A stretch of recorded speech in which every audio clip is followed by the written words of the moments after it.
तो चलिए स्टार्ट करते हैं हम। टॉपिक का नाम है बेटा एलिमिनेशन रिएक्शन।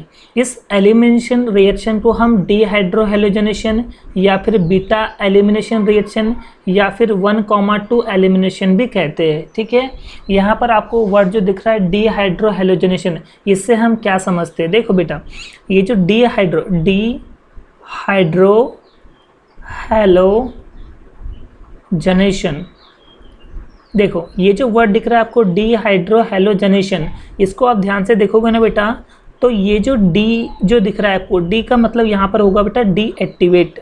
क्या होगा? डीएक्टिवेट। डीएक्टिवेट का मतलब क्या होता है? एक्चुअली वो होता है बेटा रिमूव करना। अब किससे रिमूव करना? हाइड्रो से मतलब हो गया बेटा हाइड्रोजन एटम। ठीक है, और ये हेलो से बन गया हेलोजन एटम। तो जहाँ पर यानी जिस कंपाउंड में हम हाइड्रोजन एटम और हेलोजन एटम को रिमूव करते हैं या फिर उससे हम डीएक्टिवेट करते हैं, ऐसे प्रोसेस को हम डीहाइड्रोहेलोजनेशन कहते हैं। बात समझ में आ रही है? क्या बोले अपन ने बेटा? जिस प्रोसेस में halogen atom and hydrogen atom deactivate किया जाता है या फिर उसे रिमूव किया जाता है बेटा, ऐसे प्रोसेस को हम डीहाइड्रोहेलोजनेशन के नाम से जानते हैं। ठीक है, बात समझ में आ रही है? अच्छा, यहाँ पर भी दिया हुआ है बीटा एलिमिनेशन रिएक्शन। तो आपको ना बेसिकली एक पोजीशन जो है वो मेंशन करना पड़ेगा। देखो जैसे ये हमारे पास कोई कंपाउंड है, ये कोई हमारे पास कंपाउंड है। ठीक है बेटा, अब इससे लगा हुआ है हेलोजन एटम। क्या लगा हुआ है? Halogen atom. तो जिस कार्बन से हेलोजन एटम अटैच रहता है ना बेटा, वो रहता है अल्फा। वो हो गया कौन सा carbon atom? Alpha carbon atom. दूसरा हो गया बेटा बीटा कार्बन एटम। ठीक है, फिर गामा कार्बन एटम। तो हमें फिलहाल यहाँ पर अल्फा कार्बन एटम और बीटा कार्बन एटम से मतलब है। ठीक है ना, तो जो हेलोजन एटम जिस कार्बन एटम से अटैच है, ठीक है ना, तो वो कार्बन एटम सबसे पहला जो कार्बन एटम रहेगा उसे हम अल्फा पोजीशन कहेंगे, मतलब अल्फा कार्बन एटम कहेंगे। ठीक है, कौन सा? Alpha carbon atom. ठीक है बेटा, देन उसके बाद में जो कार्बन एटम रहेगा उसे हम बीटा कार्बन एटम कहेंगे। ठीक है ना, उसके बाद में गामा कार्बन एटम। लेकिन हमें तो सिर्फ अल्फा और बीटा कार्बन एटम की ही यहाँ पर ज़रूरत है। बात समझ में आ गई? चलो ठीक, इतनी बातें समझ में आ गई आपको। ठीक है ना, देखो तो अगर मैं बात करूँ, ये देखो ये ऐसा कोई कंपाउंड है। ठीक है, और ये हमने हेलोजन एटम ले लिए। तो जैसे ये हेलोजन एटम जिस कार्बन से अटैच है ना, ये कार्बन मतलब कौन सा हो गया बेटा? ये हो गया अल्फा कार्बन एटम। कौन सा? Alpha carbon atom. ये जो कार्बन एटम दिख रहा है आपको, ये है अल्फा कार्बन एटम। ठीक है ना, और ये जो आपको कार्बन एटम मिल रहा है ये है बेटा बीटा कार्बन एटम। कौन सा? Beta carbon atom. ठीक है, अब यहाँ पर आप देखोगे बेटा, तो इस अल्फा पोजीशन पे अगर यहाँ पर कोई हाइड्रोजन एटम प्रेजेंट है बेटा, सॉरी यहाँ पर अगर हाइड्रोजन एटम प्रेजेंट है तो वो कौन सा हाइड्रोजन कहलाएगा? वो कहलाएगा अल्फा हाइड्रोजन एटम। कौन सा? Alpha hydrogen atom. ठीक है ना बेटा, अगर समझो कि वो हाइड्रोजन, अगर यहाँ पर हाइड्रोजन है और वो बीटा कार्बन एटम पे मौजूद होगा तो उसे हम कहेंगे बीटा हाइड्रोजन एटम। कौन सा बेटा? Beta hydrogen atom. बात समझ में आई? देखो नोट कर लो बेटा सारी बातें। यहाँ पर जो हेलोजन एटम जिस कार्बन से अटैच है ना, जो हेलोजन एटम जो है जिस कार्बन एटम से अटैच है वो होगा अल्फा कार्बन एटम। ठीक है, देन उसके बाद में वो रहेगा बीटा कार्बन एटम, है ना। अगर उस अल्फा कार्बन एटम पे अगर हाइड्रोजन प्रेजेंट है तो वो हाइड्रोजन क्या होगा? Alpha hydrogen atom. कौन सा बेटा? Alpha hydrogen atom. ठीक है ना, और वो सेकंड जो मतलब बीटा कार्बन एटम पे जो हाइड्रोजन एटम प्रेजेंट है उसे हम बीटा हाइड्रोजन एटम कहेंगे। बात समझ में आ रही है बेटा? चलो, तो यहाँ पर जो बात कर रहे हैं अपन beta elimination reaction. Beta elimination reaction मतलब कहीं ना कहीं बीटा की पोजीशन में कुछ ना कुछ ऐसा कोई चीज़ है जहाँ पर क्या हो रही है? वो रिमूव हो रही, मतलब एलिमिनेट हो रही है। बीटा कार्बन एटम की पोजीशन पे कोई ना कोई एक ऐसी चीज़ है जो एलिमिनेट हो रही है, इसलिए हम उसे क्या कर रहे हैं? Beta elimination. ठीक है ना, और उसके बाद में दिया है 1,2 एलिमिनेशन। 1,2 मतलब क्या हो गया बेटा? सपोज ये हाइड्रोजन इससे अटैच है ना, ये 1 हो गया और ये 2 होगा, तो 1 से भी कोई चीज़ मतलब 1 से भी कोई एटम और सेकंड से भी कोई एटम, मतलब फर्स्ट और सेकंड दोनों में से कहीं ना कहीं एटम जो है वो क्या हो रहे, एलिमिनेट हो रहे। इस वजह से हम इसे क्या कह रहे हैं, 1,2 एलिमिनेशन कह रहे हैं। ठीक है बेटा, जब इसको आपका रिएक्शन करवाऊंगा ना तो सारी चीज़ें आपको यहाँ पर समझ में आ जाएगी। ठीक है बेटा, चलो इतनी बातें समझ में आ गई, इतनी बातें समझ में आ गई बेटा, तो इसके नोट कर लो अच्छे से। ठीक है, चलो देखो क्या दिया हुआ बेटा, when alkyl halide is boiled with alcoholic solution of potassium hydroxide to give alkene. क्या बोल रहा है, हमें यहाँ पर अल्काइल हैलाइड लेना बेटा, कौन सा, अल्काइल हैलाइड हमें लेना है। ठीक है, इस अल्काइल हैलाइड को आपको बॉईल करना है, किसके साथ में बॉईल करना है बेटा, पोटेशियम हाइड्रोक्साइड। और ये जो पोटेशियम हाइड्रोक्साइड जो है ये कैसा रहना चाहिए, ये रहना चाहिए अल्कोहलिक, कौन सा बेटा, अल्कोहलिक। और इसे हम क्या कहेंगे, इसे हम करेंगे बेटा बॉईल। ठीक है, हमने ये इसे क्या कहते हैं बेटा, अपन ये बोलते हैं अल्काइल हैलाइड। ठीक है, इस अल्काइल हैलाइड को मैं बॉईल कर रहा हूँ, किसके साथ में बॉईल कर रहा हूँ बेटा, अल्कोहलिक पोटेशियम हाइड्रोक्साइड।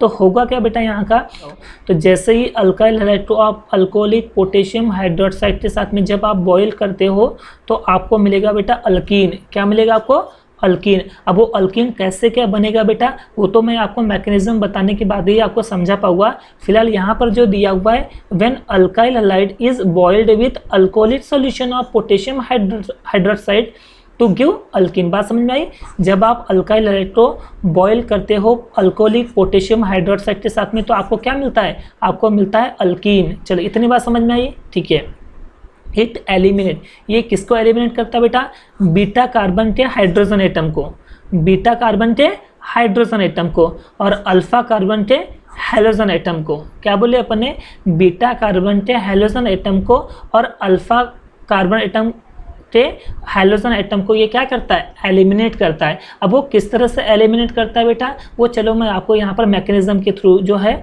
वो समझा देता हूँ, ताकि आपको सारी चीज़ें जो है वो अच्छे से क्लियर हो पाए। ठीक है, मैं यहाँ पर कुछ कंपाउंड लेता हूँ। ठीक है बेटा, अब लेता हूँ अल्काइल हैलाइड। ठीक है, इस अल्काइल हैलाइड को मैं ऐसा बना रहा हूँ, देखो यहाँ पर मैंने हैलोजन एटम जो है वो अटैच कर दिया, बन गया बेटा ये अल्काइल हैलाइड। ठीक है, इस कार्बन के आसपास में एक वैलेंसी है, दैट मीन्स यहाँ पर 3 हाइड्रोजन की रिक्वायरमेंट रहेगी, और इस कार्बन के आसपास में 2 वैलेंसी है, इसका मतलब यहाँ पर 2 हाइड्रोजन एटम की रिक्वायरमेंट रहेंगी हमें। ठीक है, यहाँ पर दे देता हूँ मैं हाइड्रोजन एटम। ठीक है, ये दे दिया मैंने हाइड्रोजन एटम, तो ये आ गया हमारे पास अल्काइल हैलाइड। ठीक है, इस अल्काइल हैलाइड को आपको बॉईल करना है, किसके साथ में बॉईल करना है बेटा, पोटेशियम हाइड्रोक्साइड, और वो भी कौन सा वाला बेटा, ये होगा अल्कोहलिक, कौन सा, अल्कोहलिक। ठीक है, इससे मैंने कर दिया बॉईल। तो जब मैं अल्काइल हैलाइड को पोटेशियम हाइड्रोक्साइड के साथ में क्या करूँगा, बॉईल करूँगा, तो हमें मिलेगा अल्कीन। पर हमें ये अल्कीन किस तरह से मिलेगा ये समझना आपके लिए बहुत ज़्यादा ज़रूरी है ना। तो आपको यहाँ पर अल्फ़ा और बीटा वाला जो कॉन्सेप्ट है, वो अल्फ़ा बीटा वाला जो कॉन्सेप्ट है मैंने बता चुका हूँ ना, इस बात को अच्छे से समझो बेटा। देखो क्या बोल रहा है, बीटा कार्बन एटम का हाइड्रोजन एटम, अब बीटा, अब ये हैलोजन इस कार्बन से अटैच है बेटा, इसका मतलब ये क्या हो गया, ये हो गया अल्फा, राइट। और ये कौन सा कार्बन एटम हो गया, ये हो गया बीटा कार्बन एटम। कैसे अपन ने यहाँ पर चूज़ किए, देखो हैलोजन एटम इस कार्बन से अटैच है, इस कार्बन से अटैच है, इसका मतलब ये अल्फा कार्बन एटम हुआ, राइट बेटा। और ये जो उसके बाद वाला जो कार्बन एटम होता है वो बीटा कार्बन एटम होता है, ठीक है ना। तो हमने अल्फा बीटा तो चीज़ें ले लिए, ठीक है, कोई डाउट यहाँ तक के, हाँ। अब यहाँ पर ये देखोगे तो बीटा कार्बन जो है, बीटा कार्बन एटम से क्या रिमूव करना है, हाइड्रोजन एटम।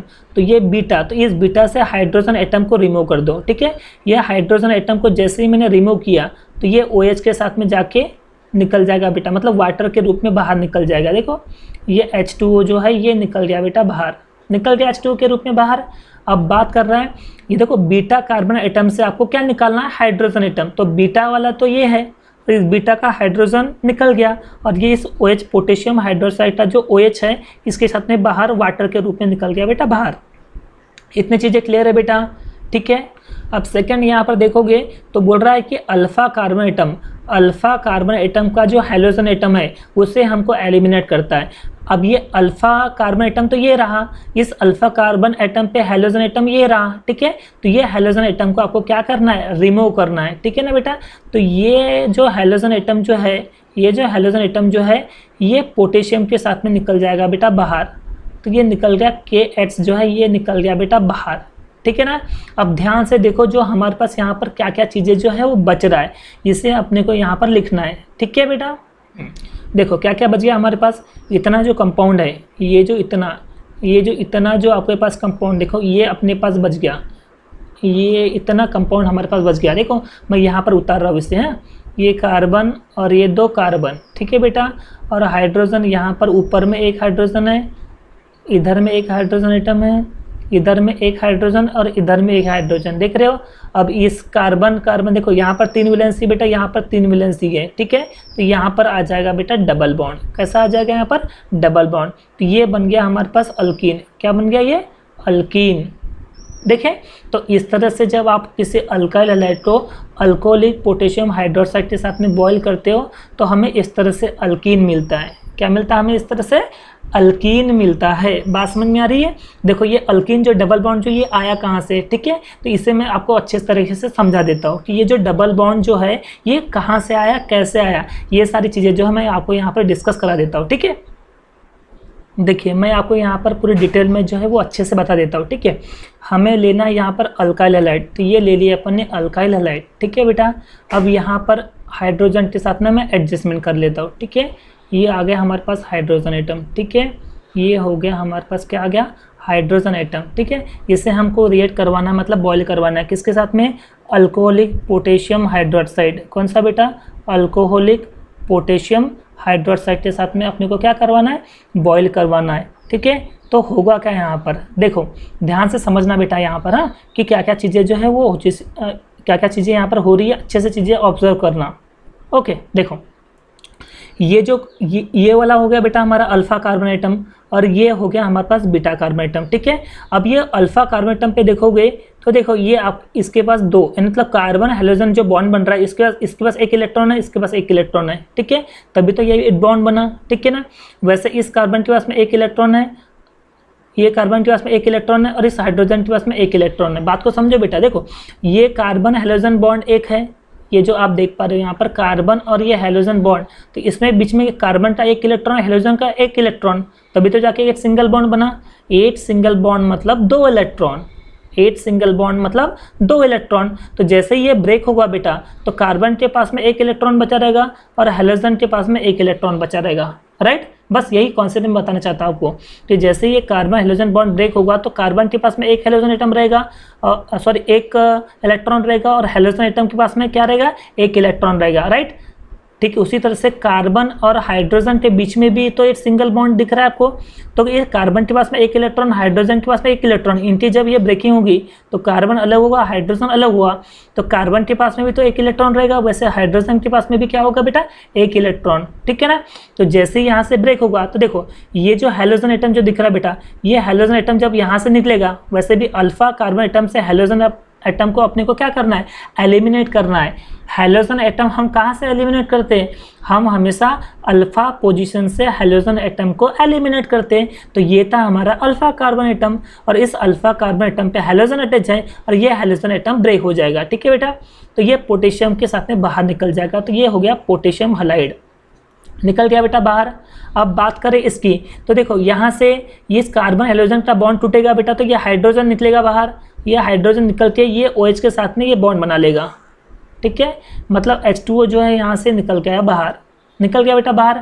अब देखो यहाँ पर जो कंपाउंड बचा हुआ है, देखो ये जो कंपाउंड आपके पास ये जो बना हुआ है, ये देखो ये वाला जो इतना जो कंपाउंड बचा है आपके पास, है ना, इससे मैं अलग से यहाँ पर ड्रॉ कर रहा हूँ। देखो क्या है, ये ऐसे 2 कार्बन दिया हुआ है, यहाँ पर 1 हाइड्रोजन, यहाँ पर 1 हाइड्रोजन और यहाँ पर 1 हाइड्रोजन, यहाँ पर 1 हाइड्रोजन दिख रहा है बेटा आपको।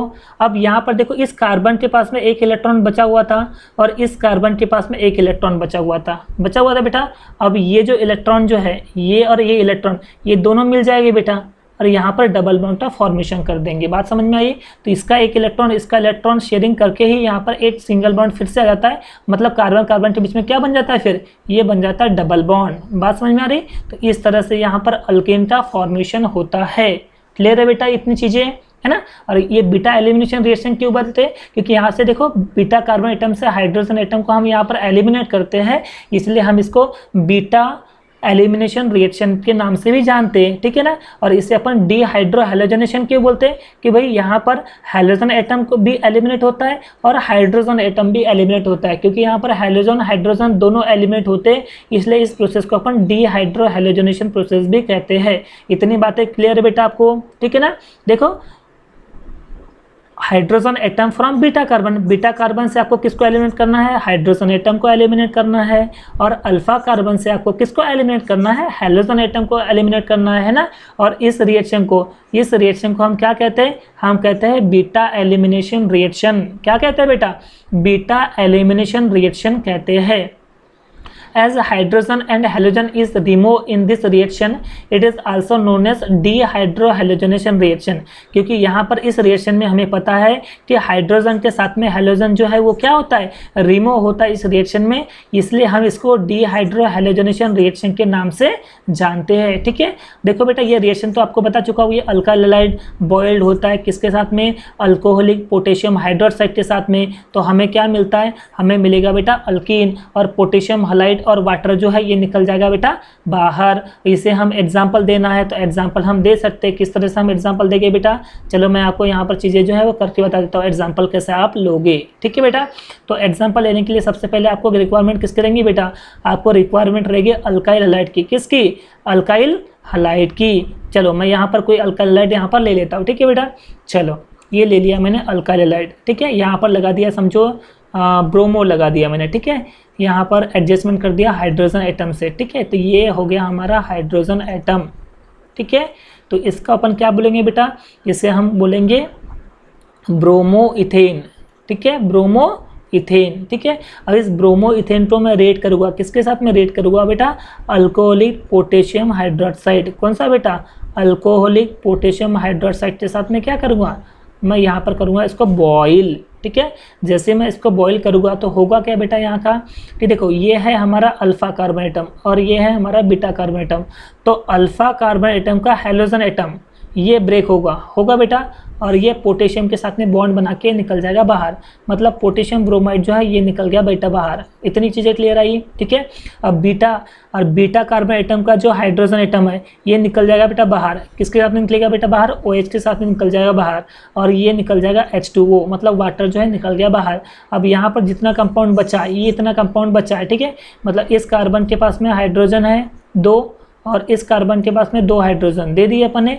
अब देखो इस कार्बन का 1 इलेक्ट्रॉन यहाँ पर बचा हुआ था और इस कार्बन का 1 इलेक्ट्रॉन बचा था। अब ये दोनों के दोनों इलेक्ट्रॉन शेयरिंग करके एक बॉन्ड का फॉर्मेशन कर देंगे और यहाँ पर आ जाएगा डबल बॉन्ड। तो इसका नाम क्या होगा बेटा, इसका नाम बनेगा, कार्बन एटम 2 है तो हम बोलेंगे ईथ, ठीक है, और डबल बॉन्ड है तो ENE, तो नाम बन गया इथीन, है ना। तो हमें क्या मिल गया, हमें मिल गया अल्कीन। तो इस तरह से इसके एग्जाम्पल आप बनाओगे, ठीक है बेटा। चीज़ें इतनी समझ में आ गई, ठीक है। चलो आगे अपन बढ़ते हैं। देखो क्या दिया हुआ बेटा, दिया हुआ है if there are 2 or more non equivalent beta hydrogen atom in a halide then this reaction give a mixture of product, ठीक है। क्या बोल रहा है बेटा, जैसे हमारे पास कोई कंपाउंड है, ठीक है। अब ये जैसे मैं मान लो कि ये मैं कोई एक कंपाउंड ले लिया, ये ले लिया मैंने एक कोई कंपाउंड, ठीक है। अब ये है हमारा कोई एक अल्काइल हैलाइड जैसा एक कंपाउंड ले लिया अपन ने। अब ये जो हैलोजन एटम है इस कार्बन से अटैच है। अब इस कार्बन से अटैच है, इसका मतलब ये कौन सा एटम हो गया बेटा, अल्फा कार्बन एटम हो गया, है ना। तो उसके बाद वाला जो कार्बन एटम होता है वो कौन सा होता है, बीटा कार्बन एटम।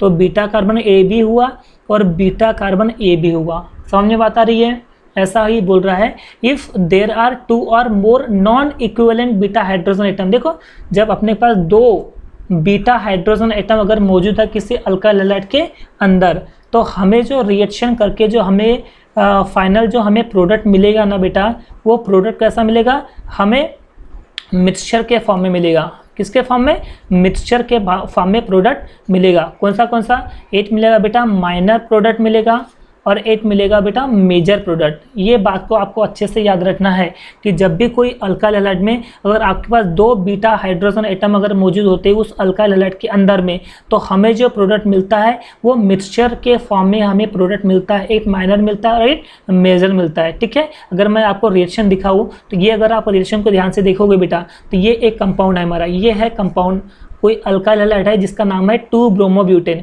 अब इस 2-ब्रोमोब्यूटेन में देखोगे तो ये हाइड्रोजन एटम जो है इस कार्बन पे अटैच है, इसका मतलब ये कौन सा पोजीशन हो गया, अल्फा कार्बन एटम की पोजीशन हो गई, राइट। अब उसके आजू बाजू देखोगे तो ये भी बीटा हो गया बेटा, ये भी बीटा हो गया। मैं मान लेता हूँ इसको बीटा 1 दे देता हूँ, इसको बीटा 2 दे देता हूँ, ठीक है।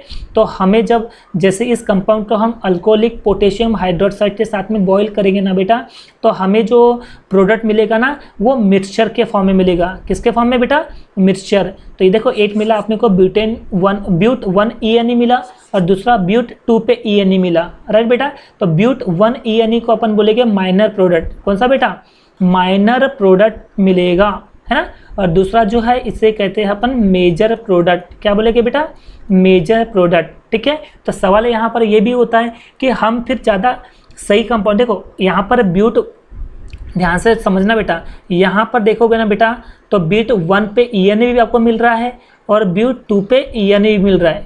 देखो बात को समझो, मैं क्या बोल रहा हूँ भाई, 2-ब्रोमोब्यूटेन को आप अल्कोहलिक पोटेशियम हाइड्रोक्साइड के साथ में जब बॉईल करते हो तब आपको ब्यूट 1 पे ENA भी आपको मिलता है और ब्यूट 2 पे ENA भी आपको मिलता है। तो फिर ये सही है या फिर ये सही है, मतलब ये ज़्यादा स्टेबल है कि ये ज़्यादा स्टेबल है, ठीक है ना। ये बातें तो क्लियर नहीं हो पाएंगी बेटा, ठीक है। तो इससे इस बात को क्लियर करने के लिए एक रशियन साइंटिस्ट आए जिनका नाम था सेजेप, और उन्होंने एक रूल बताया कि भाई ये जो आपको जो डिफरेंट प्रोडक्ट जो आपको मिल रहे हैं, मतलब मिक्सचर जो आपको मिल रहे हैं, तो उसमें से ज़्यादा स्टेबल कौन सा है, ठीक है। तो वो सेजेप ने बताया और वो सेजेप रूल हम यहाँ पे पढ़ेंगे बेटा। लेकिन सबसे पहले आपको ये जो रिएक्शन है 2-ब्रोमोब्यूटेन वाला, मतलब जहाँ पर 2 बीटा हाइड्रोजन एटम जो मौजूद है, तो हमें यहाँ पर 2 मिक्सचर मिल रहे हैं, तो वो किस तरह से मिल रहे हैं, तो वो चीज़ें जो है वो आपको बताना बहुत ज़रूरी है, पहले समझना बहुत ज़्यादा ज़रूरी है बेटा। चलो मैं आपको यहाँ पर सारी चीज़ें जो है वो समझा देता हूँ, ठीक है बेटा। देखो सबसे पहले हमें लेना बेटा है 2-ब्रोमोब्यूटेन, क्या लेना है हमें, 2-ब्रोमोब्यूटेन। तो ये ले लेता हूँ मैं 2-ब्रोमोब्यूटेन, ठीक है। ये ले लिया बेटा, यहाँ पर लगा दिया मैंने Br, ठीक है। ये आ गया हमारे पास CH3, ये आ गया हमारे पास CH3, ठीक है। और मैं यहाँ पर समझाने के लिए, यहाँ पर मैं आपको समझाने के लिए हाइड्रोजन एटम दे देता हूँ, ठीक है। ये हाइड्रोजन एटम दे दिया, यहाँ पर हाइड्रोजन एटम दे दिया और एक हाइड्रोजन एटम दे दिया आपको समझाने के लिए जस्ट, ठीक है बेटा। तो ये हो गया हमारा अल्फ़ा और ये हो गया हमारा बीटा। तो सबसे पहले मैं बीटा 1 को कंसिडर करता हूँ। देखो ये जो ना बेटा ये वाला प्रोडक्ट को मैं पहले कंसिडर करता हूँ, ठीक है। तो इससे हमको KOH के साथ में क्या करना है, बॉईल करना बेटा। कर दिया आपने बॉईल। देखो ये है Br, ये है Br, ठीक है ना बेटा। अब इनके 2 इलेक्ट्रॉन, ये 2 इलेक्ट्रॉन से क्या बना है, बॉन्ड बना है, ठीक है ना। अब ये Br जो है ये एलिमिनेट हो जाएगा, ये Br क्या हो जाएगा, एलिमिनेट हो जाएगा, मतलब KBr जो है निकल गया बेटा बाहर, ठीक है। अब ये जो OH है तो ये हाइड्रोजन को निकाल के लेके बाहर निकल जाएगा बेटा, मतलब H2O जो है ये निकल जाएगा बाहर, ठीक है। अब यहाँ पर क्या बचा बेटा, देखो ध्यान से देखो, तो यहाँ पर बचा बेटा ये इधर CH3 बचा हुआ, देखो ये CH3 बचा हुआ है, ठीक है। अब बात करें इस कार्बन की, तो इस कार्बन के ऊपर में हाइड्रोजन दिया हुआ है और नीचे का एक हाइड्रोजन तो निकल गया, तो एक वैलेंसी बची बेटा इसके पास, ठीक है। फिर यहाँ पर बीच में बॉन्ड है, ठीक है। ये बॉन्ड के से कार्बन एटम अटैच है, उसके ऊपर एक हाइड्रोजन है, ठीक है ना। और इधर आ गया CH3, ठीक है। और नीचे में एक बॉन्ड है, ठीक है। तो ये हो गया एक इलेक्ट्रॉन, ये इलेक्ट्रॉन, तो ये जब दोनों मिलेंगे बेटा तो क्या किसका फॉर्मेशन करेगा, डबल बॉन्ड। तो आप यहाँ पर देखोगे तो 1 2 3 और ये 4, तो ये कौन सा प्रोडक्ट बन गया बेटा, ब्यूट 2 पे ENE, समझा। अगर मैं ये बीटा 1 को कंसिडर करता हूँ, जैसे मैं यहाँ पर बीटा 1 को कंसिडर करता हूँ, किसको कंसिडर किया मैंने, बीटा 1 को कंसिडर किया, तो हमें क्या मिल रहा है, हमें मिल रहा है ब्यूट 2 पे ENE। क्या मिल रहा है बेटा, ब्यूट 2 पे ENE। क्लियर है बेटा इतनी चीज़ें। अगर इतनी चीज़ें क्लियर है बेटा तो आपको, अब मैं यहाँ पर बीटा 1 को कंसिडर करता हूँ, किसको बेटा, नहीं सॉरी, अभी तो मैंने बीटा 1 को कंसिडर किया ना, अब मैं कर रहा हूँ बीटा 2 को कंसिडर, किसको, बीटा 2 को कंसिडर करता हूँ, देखते हैं अब क्या मिलते हैं। और ब्यूट 2 पे ENA वो अपन क्या बोल रहे हैं बेटा, यहाँ पर अपन इसे कह रहे हैं मेजर प्रोडक्ट, कौन सा, मेजर प्रोडक्ट। इतनी चीज़ें क्लियर है, ठीक है। अब बात कर रहे हैं अपन कौन सा, बीटा 1 को लेके, ठीक है ना, सॉरी बीटा 2 को लेके, ठीक है। चलो ये दिख रहा है, ये ले लिया अपने, ये ले लिया अपने एक 2-ब्रोमोब्यूटेन, यहाँ पर दे दिया अपने ब्रोमन, ठीक है। ये CH3 और ये CH2, ठीक है। यहाँ पर हाइड्रोजन और यहाँ पर 3 हाइड्रोजन, 1 2 और 1 3, ठीक है। ये हो गया हमारा अल्फ़ा और ये हो गया हमारा बीटा 2, ठीक है। अब इसको रिएक्ट करोगे आप किसके साथ में रिएक्ट करोगे, पोटेशियम हाइड्रोक्साइड के साथ में क्या करोगे आप, इसको रिएक्ट करोगे, ठीक है। अब इसको बॉयल जैसे आप करोगे तो होगा क्या हमारा, ये क्या बोल रहा है कि भाई अल्फा कार्बन एटम का halogen atom, alpha carbon atom का हैलोजन एटम, ठीक है ना। तो ये हैलोजन जो है ये निकल जाएगा बेटा बाहर, किसको लेके बाहर निकल जाएगा, पोटेशियम को लेके बाहर निकल जाएगा। तो ये पोटेशियम ब्रोमाइड निकल गया बेटा बाहर, निकल गया। अब हमारे पास बीटा पोजीशन का हाइड्रोजन, ठीक है, ये बीटा का हाइड्रोजन, तो ये हाइड्रोजन जो है ये OH के साथ में निकल जाएगा बेटा बाहर, ठीक है, मतलब H2O निकल गया बेटा बाहर, ठीक है। तो हमारे पास जो ओवरऑल जो प्रोडक्ट बचा हुआ है वो क्या बचा हुआ है वो अपने को लिखना है, ठीक है। तो पहला जो बचा हुआ है हमारे पास, पहला जो हमारे पास बचा हुआ है वो कौन सा है बेटा, ये है CH3, तो ये बचा हुआ है पहले CH3, ठीक है। उसके बाद में बचा हुआ है CH2, ये आ गया CH2, ठीक है। उसके बाद में C पे हाइड्रोजन एटम है, इस कार्बन पे हाइड्रोजन है और नीचे में एक इलेक्ट्रॉन बचा हुआ है, ठीक है। उसके बाद में ये कार्बन है, तो ये कार्बन दे दिए, इस कार्बन के ऊपर में हाइड्रोजन है, यहाँ पे अपन ने हाइड्रोजन एटम दे दिया, नीचे में एक इलेक्ट्रॉन बचा हुआ है, ठीक है, यहाँ पर एक हाइड्रोजन एटम देख पा रहे हो बेटा। अब इसका एक इलेक्ट्रॉन और इस कार्बन का एक इलेक्ट्रॉन, ये दोनों शेयरिंग कर लेंगे और किसका फॉर्मेशन करेंगे बेटा, देखो इसका इलेक्ट्रॉन, तो बीच में क्या बन जाएगा, सिंगल बॉन्ड, तो यहाँ पर बन जाए इसका सिंगल बॉन्ड बन गया। तो अगर आप इसको देखोगे 1 2 3 और ये 4, तो क्या बन गया बेटा, ब्यूट, और 1 पे क्या है ENE, तो ये हो गया ब्यूट 1 ENE। जब आप बीटा 2 को कंसिडर करते हो तो क्या मिलता है आपको प्रोडक्ट, ब्यूट 1 ENE। तो हमें यहाँ पर दो डिफरेंट जो है ये कंपाउंड हमें मिल गए। पहला कौन सा मिला, हमें पहला मिला ब्यूट 1 ENE और दूसरा मिला ब्यूट 2 पे ENE। तो अब इस दोनों में से स्टेबल कौन सा है, दोनों जो प्रोडक्ट हमको मिल रहे हैं, दोनों मिक्सचर जो हमको मिल रहे हैं, तो ये ज़्यादा स्टेबल जो है ये कौन सा है, ज़्यादा सही जो है वो कौन सा है वो हमको बताना है। और ये जो चीज़ें जो है इसमें से दो प्रोडक्ट में से सबसे ज़्यादा स्टेबल कौन सा है, तो ये हमें रशियन साइंटिस्ट सेजेप ने बताया, ठीक है। तो इसको पढ़ने के लिए हमको सबसे पहले क्या पढ़ना पड़ेगा, सेजेप रूल हमको यहाँ पर पढ़ना पड़ेगा, ठीक है बेटा। देखो ये रिएक्शन को ध्यान से देखो, क्या दिया हुआ है, 10 2 bromobutane on heating with alcoholic potassium hydroxide to give mixture of but 1 ENE and but 2 पे ENE। देखो ये स्ट्रक्चर को मैंने आपको बता दिया। फिर देखो नीचे आओ, नीचे में क्या दिया हुआ है, the different product of elimination do not form in equal proportion. तो यहाँ पर देखो, यहाँ इक्वल प्रोपोर्शन में नहीं बना है, एक ब्यूट 1 पे ENE बना हुआ है और एक ब्यूट 2 पे ENE बन रहा है, मतलब यहाँ पर इक्वल प्रोपोर्शन में एलिमिनेट नहीं हो रहा है। और इसे किसने फार्मूलेट किया बेटा, इस प्रॉब्लम को किसने फार्मूलेट किया, वो था सेजेप, रशियन साइंटिस्ट थे सेजेप, और उन्होंने अपना एक रूल दिया और उस रूल का नाम है बेटा सेजेप रूल। कौन सा, सेजेप रूल। तो चलिए सेजेप रूल क्या होता है वो सब मैं आपको यहाँ पर बता देता हूँ, ठीक है। तो यहाँ पर अपने को यहाँ दो प्रोडक्ट मिला था, एक था ब्यूट 1 पे ENE और एक मिला था ब्यूट 2 पे ENE। तो ब्यूट 1 ENE स्टेबल है या ब्यूट 2 पे ENE ज़्यादा स्टेबल है, ठीक है। तो उसको क्लासीफाई करने के लिए, उसे क्लेरिफाई करने के लिए सेजेप ने अपना एक रूल बताया। अब उसने रूल क्या बताया, तो उसने ये बोल रहा है, देखो क्या बोल रहा है, in dehydrohalogenation reaction the preferred product is that alkene which has greater number of alkyl group attached to doubly bonded carbon atom।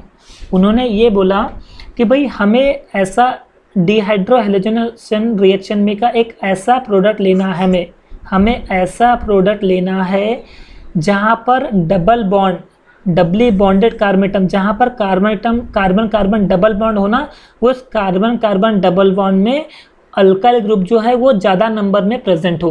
क्या बोले, बात समझ में आ रही बेटा, डिहाइड्रोहैलोजनेशन रिएक्शन में हमें ऐसा प्रोडक्ट प्रेफर करना है जहाँ पर greater number of alkyl group जो है वो अटैच होना चाहिए उस कार्बन कार्बन डबल बॉन्ड के साथ में। डबली बॉन्डेड कार्बन एटम मतलब उस कार्बन कार्बन डबल बॉन्ड के साथ में ज़्यादा अल्काइल ग्रुप जो है प्रेजेंट है, उससे हम ज़्यादा स्टेबल माना जाएगा, ऐसा सेजेप ने बताया।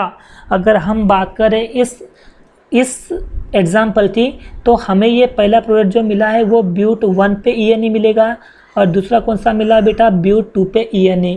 अब इस पहले अगर आप प्रोडक्ट को देखोगे तो यहाँ पर अल्काइल ग्रुप देखो, अल्काइल ग्रुप यहाँ पर सिर्फ एक ही है, वो भी इथाइल, देख पा रहे हो, CH3 CH2 मतलब क्या होता है, इथाइल। तो यहाँ पर सिर्फ एक अल्काइल ग्रुप प्रेजेंट है। पर इस ग्रुप में आप देखोगे बेटा, इस ग्रुप में आप देखोगे ना बेटा, तो आपको बेसिकली ये एक अल्काइल ग्रुप और ये दूसरा अल्काइल ग्रुप, देखो 2 अल्काइल ग्रुप मिल रहे हैं आपको, कितने, 2 अल्काइल ग्रुप। तो सेजब के हिसाब से जो carbon atom, carbon carbon double bond के साथ में जो ग्रेटर नंबर ऑफ, मतलब greater number of alkyl group जो है प्रेजेंट रहेंगे, वो स्टेबल माना जाएगा। इसका मतलब ब्यूट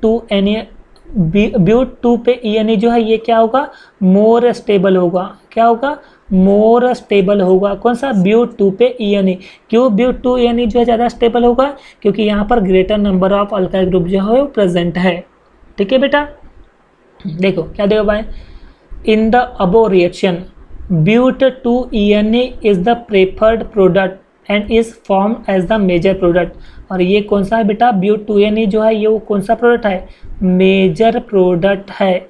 तो सेजब जो है वो किसको प्रेफर किया, उसने ब्यूट 2 ENE को प्रेफर किया। क्यों प्रेफर किया, क्योंकि यहाँ पर greater number of alkyl group जो है उस कार्बन कार्बन डबल बॉन्ड के साथ में अटैच है, इसलिए ब्यूट 2 ENE जो है वो प्रेफर किया, किसने, सेजब ने। ठीक है, फिर दिया हुआ है more highly substitute alkenes are also more stable alkene.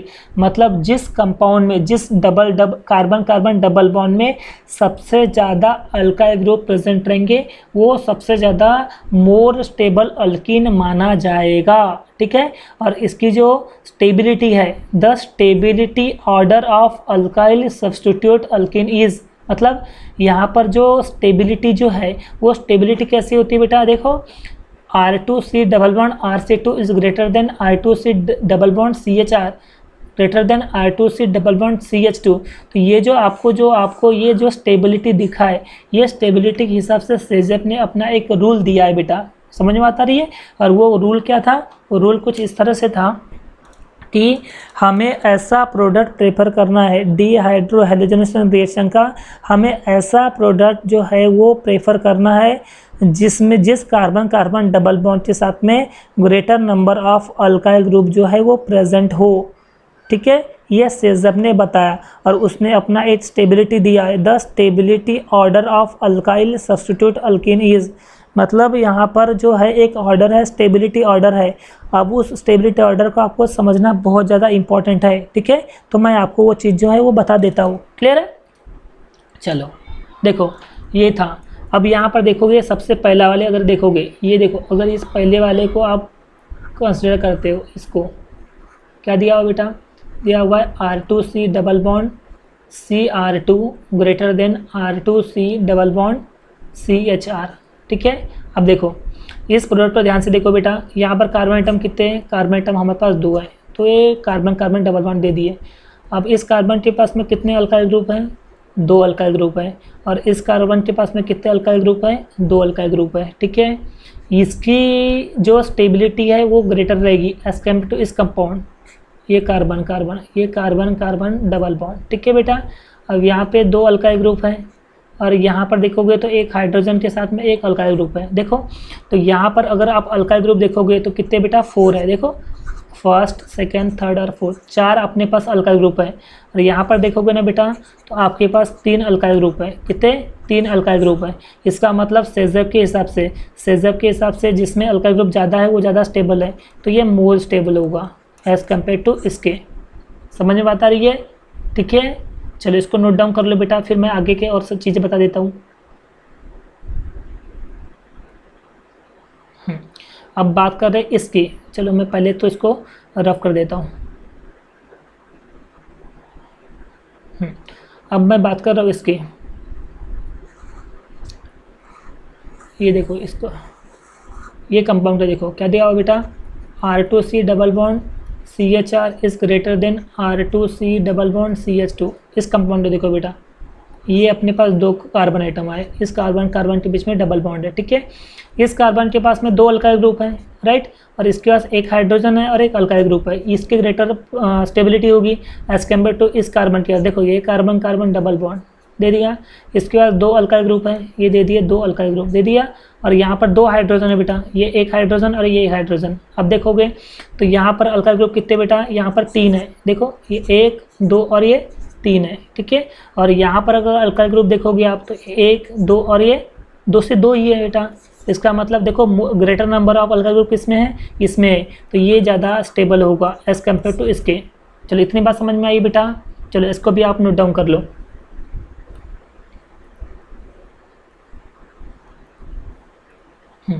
अब बात करें इसका, देखो ये जो आपको इसका और इसके बीच में देखो बेटा, इसका ध्यान से देखना बेटा, अच्छे से समझना, ये वाला पॉइंट बहुत ज़्यादा इंपॉर्टेंट है। R2C डबल बॉन्ड CH2, ठीक है, और RCH डबल बॉन्ड CHR। अब इसमें से ग्रेटर कौन क्या है, मतलब ग्रेटर स्टेबिलिटी किसकी है। देखो अगर मैं इसका कंपाउंड बनाऊँ, इस कार्बन कार्बन के बीच में डबल बॉन्ड है, दे दिया, इधर है बेटा 2 अल्काइल ग्रुप, ठीक है, इधर 2 हाइड्रोजन है, ठीक है।